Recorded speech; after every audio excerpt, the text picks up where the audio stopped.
নমস্কার, আমি সুবীর। আপনারা দেখছেন সুবীরদার লাইফস্টাইল।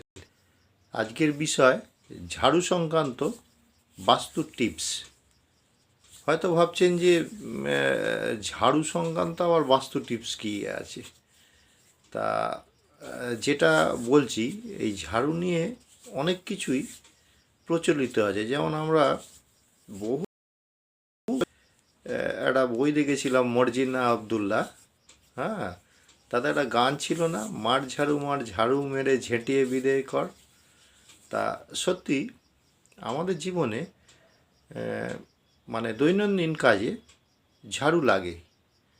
হ্যাঁ, ঘর পরিষ্কার করার জন্য, ঠিক আছে, ঝাড়ুর প্রয়োজন হয়। বাড়ির ঝাড় দেওয়ার জন্য তো সব বাড়িতেই ঝাড়ু ব্যবহার করা হয়।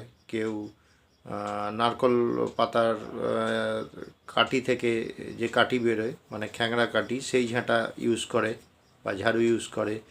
কেউ আবার ফুল ঝাড়ু ইউজ করে, ঠিক আছে। কেউ খেজুর পাতার ঝাড়ু ইউজ করে, কেউ ঘাসের বানানো ঝাড়ু ইউজ করে। মানে এক এক জায়গায় এক এক রকম। তা চলতি ইয়েতে আমরা সাধারণত যে ঝাড়ু ব্যবহার করি সেটা হচ্ছে ফুল ঝাড়ুটাই বেশি ব্যবহার করা হয়, হ্যাঁ, বাড়িতে।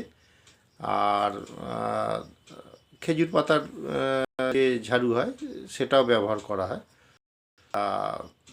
ঝাড়ু সাধারণত আমরা দেখুন, মানে আমাদের ঝাড়ু আমরা না যে ঝেঁটিয়ে ভূত বিদায় করে দেবো, ঠিক আছে, বা খারাপ কিছু হলে বলে না যে একদম ঝ্যাঁটা পেটা করবো একদম, ঠিক আছে। তার মানে কি, যে ঝাড়ুর হ্যাঁ পজিটিভ এবং নেগেটিভ কিছু জিনিস আছে।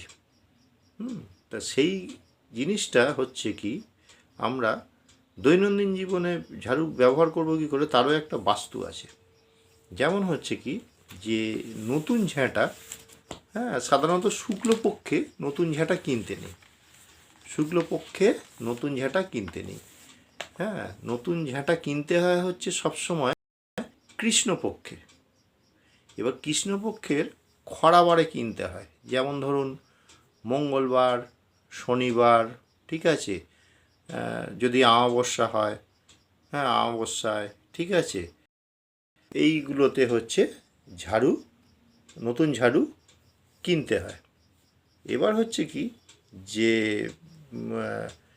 ঝাড়ু তো কিনলেন, এবার সেইটা যদি অমাবস্যা এবং শনিবার থাকে, সেই দিন যদি আপনি ঝাড়ু কেনেন, সেই দিনটা হচ্ছে ভীষণ, ঠিক আছে। এছাড়া ধরুন সাধারণ অর্ডিনারি যদি কেনেন, নতুন ঝাঁটা কিনবেন, হয়তো গেলেন, তা চেষ্টা করবেন হচ্ছে কি কৃষ্ণপক্ষে মঙ্গল, বৃহস্পতি, শনি, রবি, এই 4টি দিন কিনতে হবে। কিনলে পারে তাহলে প্রচণ্ড শুভ। কারণ ঝাড়ুর সঙ্গে জানবেন যে যেখানে ঝাঁট দেয়া হয়, দৈনিক পরিষ্কার করা হয় বাড়ি ঘর, সেই ঘরে লক্ষ্মী বাস করে। মানে ঝাড়ুর সঙ্গে লক্ষ্মী রিলেটেড। আবার দেখবেন মা শীতলার হাতেও কিন্তু ঝাড়ু থাকে, ঠিক আছে। তাই বলছি যে ঝাড়ু কিন্তু আমাদের জীবনে ওতপ্রোতভাবে জড়িত। আর ঝাড়ু সাধারণত যখন রাখবেন, একটু লোকচক্ষুর আড়ালে রাখবেন। শুদ্ধ ভাষায় বলছি, লোকচক্ষুর আড়ালে রাখবেন, মানে লোকের চোখে যেন ঝট করে না পড়ে। যেমন হচ্ছে কি, বাড়ি বা ঘরের উত্তর পূর্ব কোণে কখনো ঝাড়ু রাখবেন না, ঠিক আছে। আর ঝাড়ুকে হ্যাঁ এমনভাবে ইয়ে করবেন না, ধরুন অনেক সময় কি হলো, ঘর ঝাড় দিয়ে বিছনার তলায়, হ্যাঁ, আমরা ঝাড়ু বা ঝাঁটাটাকে ফেলে রাখি। এরম করবেন না।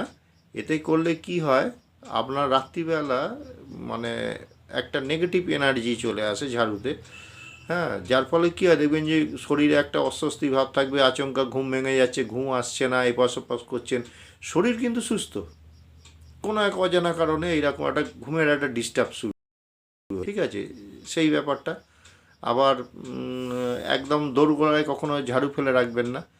হ্যাঁ, এতে অনেকে বলে যে ঝগড়া অশান্তির সৃষ্টি হয়। কখনো পা দেবেন না, ঠিক আছে, ঝাড়ুতে পা দিতে নেই, চলতি ইয়েতে যেটা বলে। আর এবার যেটা বলছি, এগুলো তো বললাম যে ঝাড়ুর ভালো দিকগুলো। এবার হচ্ছে কি যে ঝাড়ু পুরনো হয়ে গেছে, সেটা কিন্তু দুম করে যেন ফেলেন না, সেটাও ফেলার একটা দিন আছে। ঝাড়ু আর কি, পুরনো ঝাড়ু আর কি, মোচা হয়ে গেছে ঝাড়ুটা একদম, আর ঝাড় দেওয়া যাচ্ছে না, তো আপনি কি করলেন, দুম করে ফেলে দিলেন বাড়ির মধ্যেই একটু দূরে।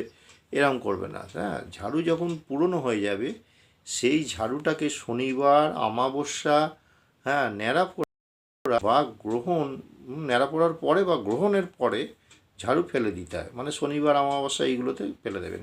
এবং যেখানে ফেলবেন সেটা যেন বাড়ি থেকে অনেক দূরে হয়। ইয়ে থেকে সামনেই কাছাকাছি ফেললে কী হবে, সেইটা ফেলে যখন আসবেন সেইটা আপনার পেছু পেছু, মানে তার যে একটা নেগেটিভ এনার্জি থাকে সেটা আপনার ঘরে চলে আসবে।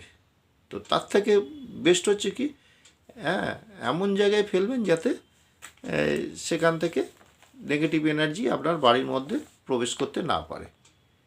এই হচ্ছে ঝাড়ু সংক্রান্ত আর কি বাস্তু টিপস।